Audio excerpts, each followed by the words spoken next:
पहले मैं आपसे ये बात जानना चाहता हूं कि आपने समाजवादी पार्टी का रुख किया ही क्यों? आपने कैसे, आप तैयार हुई कि मैं समाजवादी पार्टी ज्वाइन करूंगी? अगर आपके लिए इतनी बड़ी पीड़ा थी, इतनी बड़ी लड़ाई आपने लड़ी, तो ये फैसला आप कैसे ले सकती थी? देखिए, राजनीति में बहुत सी चीजें बाहर आ पाती हैं, बहुत सी चीजें नहीं आ पाती हैं, और शायद मैं भी ये भूल गई थी कि मैं एक माफिया से लड़ रही हूँ, एक चट्टान से लड़ रही हूँ, और मुझ जैसे गरीब घर की महिला लड़की, और जिसके घर में राजनीति का कोई दांव पेच बताने वाला नहीं है, जो माफिया से लड़ना कैसे है कोई बताने वाला नहीं है, तो कहीं ना कहीं मैं इसमें तो इसके लिए तो सामान्य अनुभव चाहिए, इसके लिए कोई गाइडेंस नहीं चाहिए। अगर मुझे पता है, मान लीजिए कि कोई एक करंट का तार है जो खुला हुआ है, इंसुलेटेड नहीं है, मैं उसको नहीं पकड़ूंगा, ये नहीं, तो नहीं, देखिए, क्योंकि मैं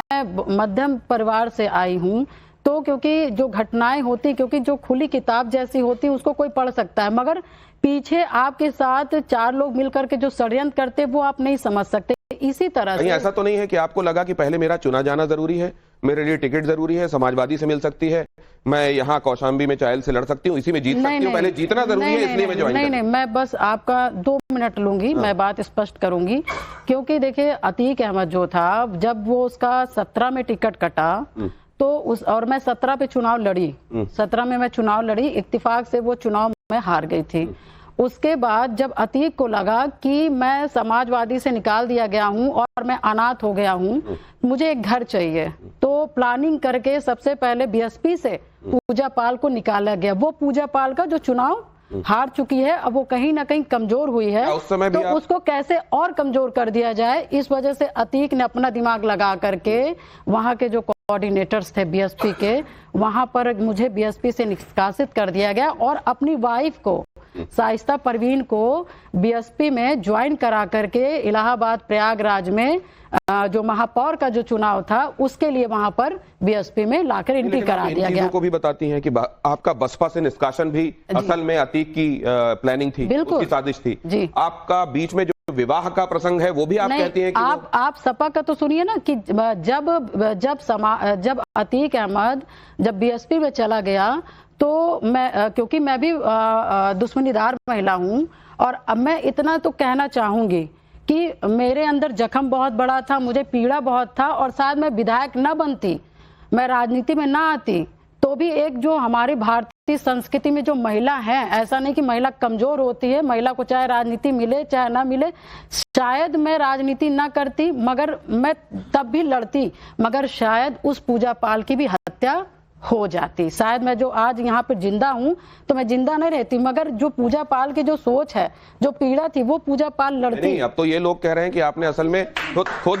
ये तो महिलाएं आपके साथ हैं आपकी सोच पर, लेकिन शिवपाल यादव क्या कह रहे हैं, ये चिट्ठी बाद में एक बार फिर से लाइएगा, इसके कुछ महत्वपूर्ण बिंदु हैं जिस पर डिस्कशन होगा, एक बार जल्दी से दिखाइए शिवपाल यादव क्या कह रहे हैं। शासन से रहना चाहिए, समाजवादी पार्टी से तो जीती थी, तो उन्हें समाजवादी पार्टी के अनुशासन में रहना चाहिए था। अब देख लेना, जो केशव मौर्य का जो हुआ था, एमपी हारे, विधायक हारे अपने कौशाम्बी, अब ये कभी विधायक नहीं हो पाए। ये देखा आपने, ये हाल होने वाला है आपका, ये भविष्यवाणी भी कर दी गई। चाचा जी के सवालों का जवाब मैं यही दे सकती हूँ कि पहली बात तो वो अपनी ही दशा देख लें कि उनकी दशा क्या है, और मैं अपनी दशा की बता दूं तो मेरी दशा जो है वो हमेशा जनता ने किया है। और एक समय था, अतीक अहमद ये कहे थे 2005 में कि मुझे टारगेट करके कहा कि बच्चों के बस की राजनीति नहीं है, तो मैं बस ये कह सकती हूँ कि जिसके साथ जनता है, देवतुल जनता है, फैसला जनता करती है, और पूजा पाल का ये भविष्य वक्ता शिवपाल नहीं हो सकते, फैसला जनता को करना है, वही जनार्दन होती है। आप जरा मैं इसको इधर, क्योंकि मैं जब समाजवादी ये बार बार कह रही है कि पूजा पाल को विधायक मैंने बनाया, तो मैं साफ साफ स्पष्ट करना चाह रही हूँ कि मैंने कठिन परिस्थितियों में मैं तो सीधा ये जानना चाहता हूँ कि क्या उस समय आपसे गलती हुई, आपने गलत किया था? 2 बार विधायक बन चुकी थी, समाजवादी पार्टी ज्वाइन करके आपने गलती की थी? नहीं, गलती नहीं, क्योंकि अतीक अहमद मुझको बीएसपी से निकाला तो मैंने समाजवादी में, क्योंकि मैंने अखिलेश जी को देखा था कि जब टिकट अतीक अहमद का कटा तो मैं मुलायम सिंह के समाजवादी में नहीं गई थी, मैं अखिलेश यादव जी के समाजवादी में गई थी, क्योंकि मुझे लगा कि ये माफियाओं को दूर कर रहे हैं अपने से। आपने 2000 से 17 का उनका शासनकाल देखा होगा। आप ये कह रही हैं समाजवादी, आपको लग रहा था कि बदली है, लेकिन वो बदली नहीं है। नहीं बिल्कुल पहले लगा समाजवादी, खास करके अखिलेश यादव जी का आपने बहुत महत्वपूर्ण बातें, ये आपका ओपनिंग रिमार्क इसलिए जरूरी था ताकि इसको एक पर्सपेक्टिव मिल सके जिस पर हम आगे बातचीत करेंगे। अब जरा मैं परिचय करा दूं, अवधेश जी हमारे साथ मौजूद हैं, वरिष्ठ पत्रकार, मेरे साथ यूसुफ अंसारी मौजूद हैं, कुर्बान अली साहब इस चर्चा में शामिल हो रहे हैं, आरती टिक्कू जी हमारे साथ हैं। आप सबका बहुत स्वागत। अभी जो आपने सुना अवधेश जी, उसमें क्विक रिमार्क आपका, ओपनिंग आपका भी जानना चाहता हूं आपका। इन्होंने असल में पॉलिटिकल नफा नुकसान देखा है, अब इनको लग रहा है भारतीय जनता पार्टी ही आगे उसकी जय जय रहने वाली है, इसलिए इन्होंने ऐसा कर दिया है, या वाकई इन्होंने दिल की आवाज किसी एक समय जो इनको उचित लगा उस समय रखी सामने? नहीं, दोनों बातें होंगी। देखिए, अब जब किसी के 9 दिन के बाद पति की हत्या हुई है, और वो घटना आपको भी पता है, हम लोगों को पता है किस ढंग से खदेड़ कर कैसे गोलियां चली थी, और उसके बाद समाजवादी पार्टी ने फिर उसी को टिकट दिया था, वो लड़ाई हुई थी, तो जाहिर है एक भाव तो प्रतिशोध का है, और वो प्रतिशोध लिया नहीं जा रहा था। समाजवादी पार्टी की दूसरी बार भी सरकार आई, उस अतीक अहमद को अपने लोकसभा चुनाव लड़ाने की कोशिश से लड़ा दिया, तो जाहिर है इनके मन में यह भाव था, और इस सरकार में उसकी अरेस्टिंग हुई, उसकी संपत्तियां जब्त की गई, उसके मकान तोड़े गए, तो वो भाव तो पूरा हुआ है, इसमें तो कहीं दो मत नहीं है। अब इस समय चूंकि समाजवादी पार्टी में आने के बावजूद, समाजवादी पार्टी में ही आई थी, जो कि बसपा में उनका प्रभाव बढ़ गया, तो उसके रिएक्शन में आई थी। उस समय 2 ही पार्टी महत्वपूर्ण थी, कोई महिला कहां जाएगी उस परिस्थिति में, अगर पॉलिटिक्स में है, 2 में से एक जगह तो वो गई थी। अब इस समय ये क्या करेंगे मुझे नहीं मालूम है, लेकिन इतना तो किसी के अंदर भाव निकलेगा कि एक पार्टी में रहते हुए अगर मैं इससे नहीं लड़ पाई और पार्टी उसको संरक्षण दे रही है, इतनी कार्रवाई के बावजूद पार्टी सरकार की ही आलोचना कर रही है अतीक अहमद के, तो इन्होंने बोला होगा, वो भाव निकल गया होगा। यहां पर मैं एक सवाल रखना चाहता हूं सामने, पूजा पाल की सबसे बड़ी राजनीतिक दुश्मनी, अगर आपको यह लगता है कि मेरे को मतलब जो चेहरा सामने आते ही अंदर से वो जिस शब्द का इस्तेमाल किया जा रहा था कि ये है वो चेहरा जिसने मेरा जीवन तबाह किया है, कौन सा चेहरा? अतीक अहमद, अखिलेश यादव, शिवपाल यादव, कौन है? देखिए, आज के डेट में अखिलेश यादव जी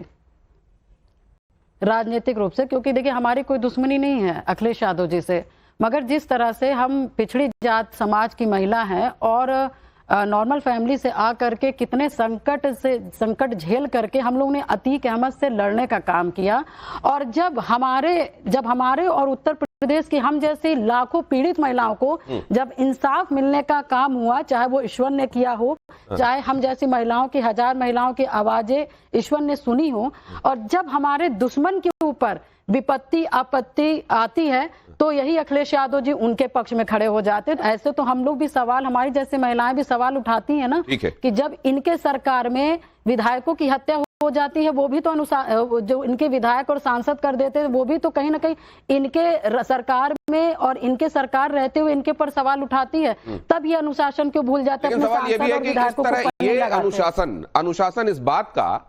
कि आप कहें कि कानून व्यवस्था बहुत अच्छी हुई है और मेरा जो बहुत पुराना मेरा दर्द था उसको दवा मिली है, यह अनुशासनहीनता के दायरे में कैसे आ सकता है? ये एक बड़ा सवाल है। लेकिन आगे देखिए जरा, ये देखिए अगला, आप खुद को किस राजनीतिक पार्टी की विचारधारा के करीब, क्योंकि ये सिर्फ वो मसला नहीं है, बहुत सारी बातें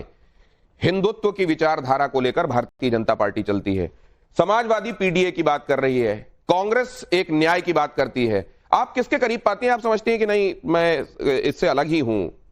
देखिए, वर्तमान की स्थिति में ये कह सकती हूं कि मेरी विचारधारा कभी भी माफियाओं को बढ़ाने देने वाला नहीं है और ना अपराधियों को बढ़ाने देने वाला है। तो किसके करीब है वर्तमान की स्थिति में विचारधाराओं से बीजेपी का, और इसके बावजूद बीजेपी भी माफियाओं को आगे नहीं बढ़ाती है, अपराध पे अंकुश लगाती है, और ये मेरा अपना मानना है क्योंकि मैं विधायक से पहले एक महिला हूं। तो आपको लगातार ये मालूम था कि कानून व्यवस्था के मामले में, गुंडों माफियाओं को संरक्षण देने के मामले में समाजवादी पार्टी कह भली रही हो, हाँ। लेकिन अंदर चीजें बदली नहीं है। तो फिर मैं इस पर आता हूं, लेकिन अब यूसुफ अंसारी के पास जाता हूं। यूसुफ अंसारी, कितना एक पीड़िता का दर्द और उसके लिए एक लंबी लड़ाई का संघर्ष है, और कितना समय समय पर अपने लिए पॉलिटिकल सूटेबिलिटी देखकर उठाए गए कदम आपको दिखाई देते हैं? देखिए, एक महिला के नाते जो पूजा पाल का दर्द है वो मैं कह सकता हूं कि बाकी महिलाओं के मुकाबले में ज़्यादा बड़ा दर्द है, इसमें कोई शक नहीं है। उस वक्त उनकी उम्र भी बहुत ज़्यादा नहीं रही होगी, 25 के आसपास रही होगी, और 9 दिन के बाद ही उनका विधवा हो जाना, उनके पति को इतना दौड़ा दौड़ा के मारना, बहुत बड़ी घटना है। जब हम याद करते उसे रिपोर्टिंग में हम लोग थे तो उस वक्त भी लगा था ये बहुत विभत्स घटना है। उसके बाद उन्होंने खुद को संभाला, और जो सुविधा की राजनीति का आरोप इन पे लग रहा है, वो सुविधा की राजनीति तो बाकी तमाम लोग भी करते रहे हैं। मुझे उसमें कोई दिक्कत नजर नहीं आती है कि उन्हें लगा कि बीएसपी के साथ, जैसा उन्होंने खुद बताया कि उनके साथ षड्यंत्र हुआ, बीएसपी में अतीक अहमद ने घुसपैठ की, उन्हें जब समाजवादी पार्टी से बाहर का रास्ता निकाला गया तो वहां से निकली, तो अतीक की